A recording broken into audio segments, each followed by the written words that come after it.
Here's a statistic that should make you uncomfortable. The top 10% of Americans own 93% of all the wealth in this country. That means 90% of people are sharing just 7%. And here's the part nobody talks about. Most of those 90% are not poor. Many of them have decent jobs, earn good salaries, and work incredibly hard their entire lives. And still, they never build real wealth. Why? It's not bad luck. It's not the economy. It's not that the system is rigged against them, although parts of it don't help. It's a small set of specific, identifiable mistakes that almost everyone makes, and almost nobody teaches you to avoid. In this video I'm going to show you exactly what separates the 10% from the 90%, and I promise you, once you see it, you cannot unsee it. Let's go. The first reason 90% of people never build wealth is the most fundamental, and the most invisible. They trade time for money. Think about how most people earn a living. You show up, you work hours, you get paid. Stop working, stop getting paid. It's a direct exchange, your time for their dollars. The problem? Time is finite. There are only 24 hours in a day. No matter how hard you work, no matter how many promotions you get, there is a ceiling on how much you can earn by selling your time. The 10% understand something different. They don't just trade time for money. They build systems that make money while they sleep. This doesn't mean you have to quit your job tomorrow. It means you use your job income to buy assets, stocks, index funds, real estate, that generate returns without your active participation. Every dollar you invest is a tiny employee working for you 24 hours a day, 7 days a week, never taking a vacation, never calling in sick. The 90% spend their lives working for money. The 10% spend their lives making money work for them. Here's a story you've probably lived. You get a raise, you're excited, and within 3 months, somehow, you have just as much month left at the end of your money as before the raise. This is called lifestyle inflation, and it is the silent wealth killer that destroys more financial futures than any stock market crash ever has. Here's how it works. You earn more, so you upgrade your car, you get a bigger apartment, you eat at nicer restaurants, you buy better clothes. Your expenses rise to meet your income, automatically, almost unconsciously. And the cruel irony? Your lifestyle improves, but your financial position doesn't. You're running on a treadmill that keeps speeding up. The 10% do something radically different when their income rises. They keep their lifestyle the same, at least temporarily, and invest the difference. This is called the savings rate, and it's the single most powerful variable in your financial future. Not your investment returns, not which stocks you pick, your savings rate. If you earn $5,000 a month and save 10%, you save $500. If you earn $5,000 and save 30%, you save $1,500. That's 3 times the wealth building power from the same income. Every time you get a raise, before you upgrade anything, ask yourself,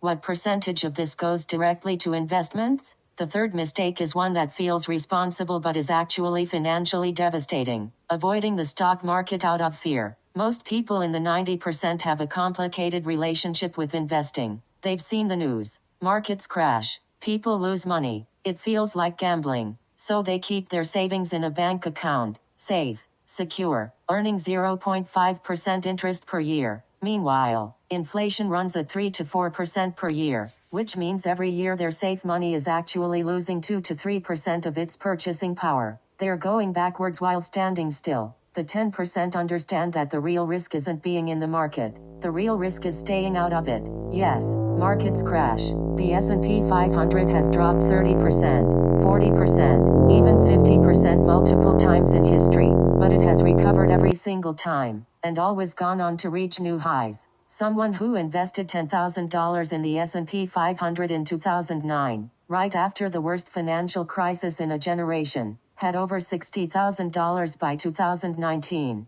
a 6 times return in 10 years. The people who pulled out in fear in 2009 missed all of it. The antidote to fear is education, and that's exactly what this channel is here for. Here's a question. How much money do you need to retire? If you don't have a specific number, not a vague enough to be comfortable but an actual dollar figure, you're in the 90%. The 10% know their number. They've done the math. They know exactly how much they need, when they need it, and what they have to save and invest each month to get there. This is called a financial plan, and it doesn't have to be complicated. Here's the simplest version that actually works. Figure out how much you spend per year. Multiply it by 25. That's your retirement number, the amount you need invested to never work again, assuming a 4% annual withdrawal rate. Spend $40,000 a year? You need $1 million. Spend $60,000 a year? You need $1,500,000. Spend $80,000 a year? You need $2 million. Now you have a target. Now you can reverse engineer how much to save and invest each month to hit it. Without a target, you're just hoping. And hope is not a financial strategy. This one is uncomfortable, but it might be the most important. You are the average of the 5 people you spend the most time with, including financially. If your closest friends spend everything they earn, talk about their new car purchases, go out every weekend and never mention investing, that becomes your normal. That becomes your reference point for what a good financial life looks like. If your social circle includes people who talk about their investment portfolios, who share books about money, who celebrate saving milestones, your entire relationship with money shifts. This doesn't mean you need to drop your friends, but it does mean you need to deliberately seek out environments, communities, podcasts, books, channels like this one, where financial growth is the norm. Your environment shapes your behavior more than your willpower ever will. So what exactly do the 10% do differently? Here's the formula, and it's simpler than you think. Step 1. Pay yourself first. Before you pay any bill, any subscription, any expense, transfer a set percentage of your income directly to your investment account. Automate it so it happens the day your paycheck arrives. 20% is the target. Start with 10% if you need to. Step 2. Live below your means. Permanently. Not temporarily. Not until you reach a goal. Permanently. This is the lifestyle the 10% have chosen, and it feels like freedom, not deprivation. Step 3. Invest consistently in simple, low-cost index funds, VU, VTI, VXUS, every month, without stopping, without trying to time the market. Step 4. Increase your income. The savings rate matters, but so does the base. Look for ways to grow your salary, develop marketable skills, build side income streams. Step 5. Protect your wealth. Emergency fund, insurance, diversification. The 10% don't just build wealth, they protect it. That's the formula. 5 steps. No shortcuts. No get-rich-quick schemes. Just discipline, time, and compound interest. Let's make this concrete with real numbers. Person A, the 90%,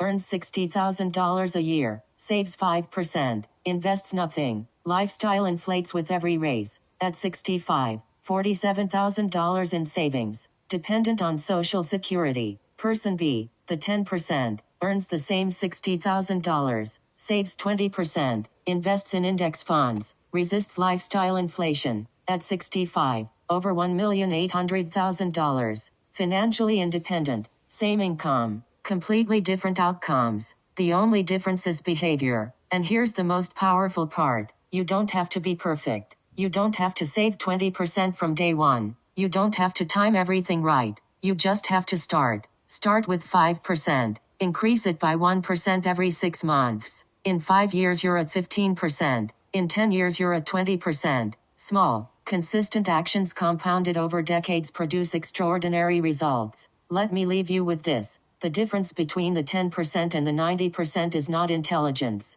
It's not luck. It's not being born into the right family. It's the decision, made once, then repeated daily, to prioritize your financial future over your present comfort. That decision is available to you right now, today, regardless of how much you earn, how much debt you have, or how late you think you've started. The best time to start was 10 years ago. The second best time is today. If this video gave you even one idea that could change your financial trajectory, please hit the like button. It helps this channel reach more people who need to hear this. Subscribe for a new video every week, and share this with someone you care about, because the information in this video is the kind that changes lives, and most people will never hear it anywhere else. See you in the next one.